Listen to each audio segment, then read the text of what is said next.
Good morning, child welfare. It is Wednesday morning, about 10 after 8, March 12th. I hope everybody is doing well. Just a couple of items for review today. First and foremost, we met with Amy yesterday in our child welfare executive meeting.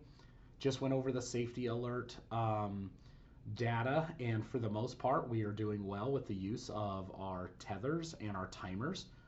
Just another quick reminder to turn those timers off when you're not needing them so that we reduce false alarms and any instances where police are actively looking for us unless we need that kind of help, which then we will be very appreciative of. But if not, please try to remember to turn those timers off so that doesn't expire. If you're having some technical difficulties with the tether or the app itself, please reach out to Amy.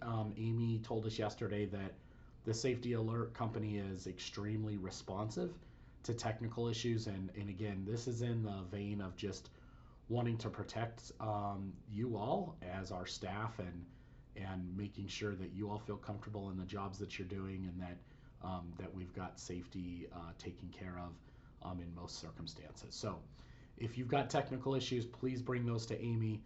If you're having some problems just with general usage and still needing some help understanding why or the organization of it, please work that out with your supervisor or your manager. I'm certainly willing to have some conversations about it so that we are using our safety technology to the best of its ability.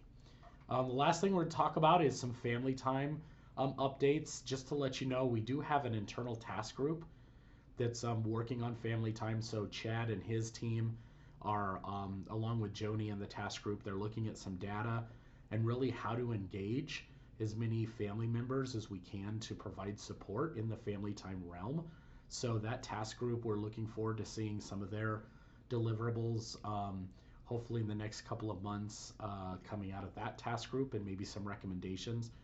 And then just as a reminder, as this came up in a case, and certainly there's no blame involved here whatsoever, but just remember that when family time is set forth and we need to get parents and children together as soon as we can after a removal, and while we are doing our assessment and then making the authorization over to an agency for ongoing family time if we need it, if there's a gap of time there, we have to ensure that family time continues so that we don't have a stopgap from when we do our assessment and the office sent over to an agency.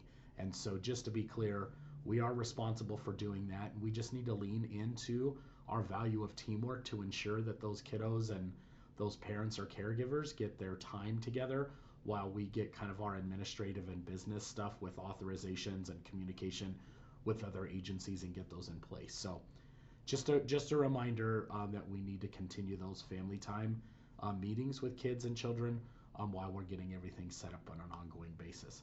What I will tell you is that that has been working out about 95 to 97% of the time without any stoppages as well.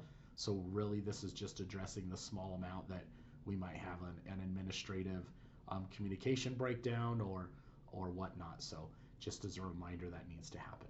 All right, folks, that's going to be it for me. Looking forward to the results of that task group on family time. Please get with Amy if you're having some problems with your safety alert app or any functions with that. Please continue to bring those questions, comments, and concerns to your supervisor, manager, and myself. And I hope you guys have a great rest of your week and weekend, and we'll see you around the corner. Bye bye.